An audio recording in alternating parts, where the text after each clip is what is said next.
মুড়ি আর ডিম দিয়ে একদমই ইউনিক আর সহজ একটা রেসিপি তৈরি করে দেখাবো আজকে।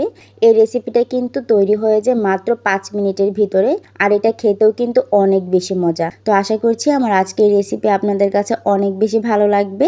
আর এই রেসিপি যাকেই তৈরি করে খাওয়াবেন সেই কিন্তু অবাক হবে যে মুড়ি দিয়ে এত মজার নাস্তা কিভাবে তৈরি করা যায়। তো হ্যালো এভরিওয়ান, আসসালামু আলাইকুম। স্বাগত জানাচ্ছি নতুন আরও একটি রেসিপি দেখার জন্য। আজকে রেসিপি তৈরি করার জন্য আমি এখানে 2 কাপ পরিমাণ মুড়ি নিয়ে নিয়েছি। আপনারা চাইলে মুড়ির পরিমাণটা বাড়িয়ে বা কমিয়েও নিতে পারেন, অথবা বাসায় যদি পিতানো মুড়ি থাকে ওইটা দিয়েও কিন্তু তৈরি করতে পারেন। এবার এই মুড়িগুলোকে আমি একটু পানি দিয়ে 5 মিনিটের জন্য ভিজিয়ে রেখে দিব। আর আমি একটা বোল নিয়ে নিয়েছি। এবার একটা ডিম এই বোলটার ভিতরে ভেঙে নিব।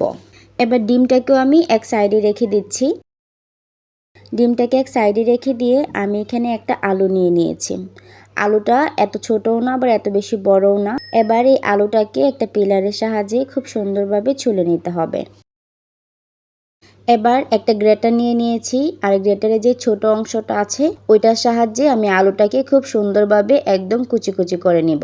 আপনারা চাইলে এই কাজটা বটি বা ছুরির মাধ্যমে করতে পারেন, তবে এই গ্রেটারের মাধ্যমে করলে আলুটা কিন্তু একদমই মিহি হয়ে যায়, এতে করে নাস্তাটা কিন্তু খুব বেশি মজা লাগে। তো আমার দেখেন এই আলুগুলা খুব সুন্দরভাবে এইভাবে করে গ্রেট করে নেওয়া হয়ে গিয়েছে। এই পর্যায়ে আমি যে মুড়িগুলোকে পানি দিয়ে ভিজিয়ে রেখে দিয়েছিলাম সেই মুড়িগুলোকে আমি পানি থেকে তুলে নিব। হাত দিয়ে একদম চেপে চেপে খুব ভালোভাবে পানিটাকে ঝরিয়ে নিতে হবে। এই যে দেখতেই পাচ্ছেন, এইভাবে করে খুব ভালোভাবে চিপে চিপে পানিটাকে ঝরিয়ে নিয়েছি।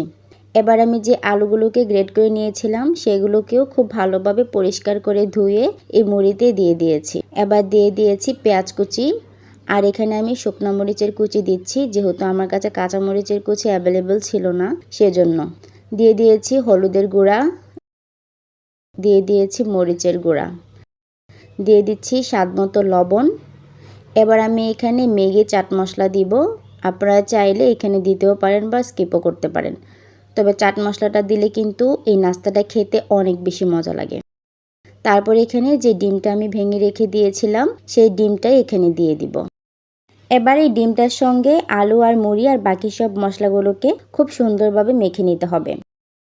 এই নাস্তাটা তৈরি করতে দেখতেই পাচ্ছেন একদমই অল্প সময় লাগে, আর এই নাস্তাটা খেতে কী যে মজা, বাসায় যদি একবার তৈরি না করেন তাহলে কিন্তু এর স্বাদ কখনোই বুঝতে পারবেন না।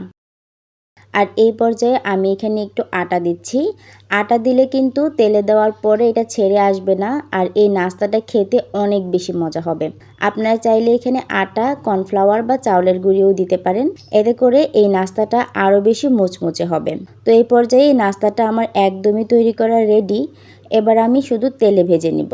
তো চুলায় একটা প্যান বসিয়ে দিয়েছি আর পর্যাপ্ত পরিমাণে তেল দিয়ে দিয়েছি।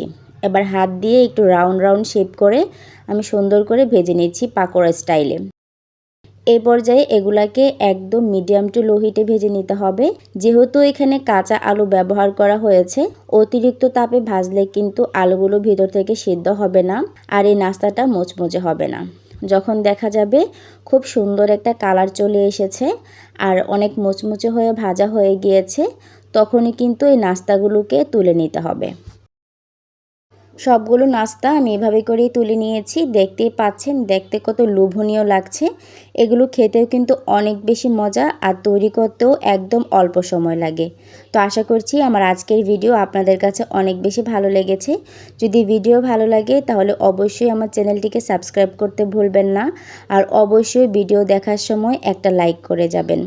আজকের মতো আমার ছোট্ট ভিডিওটি থেকে এখানেই বিদায় নিব।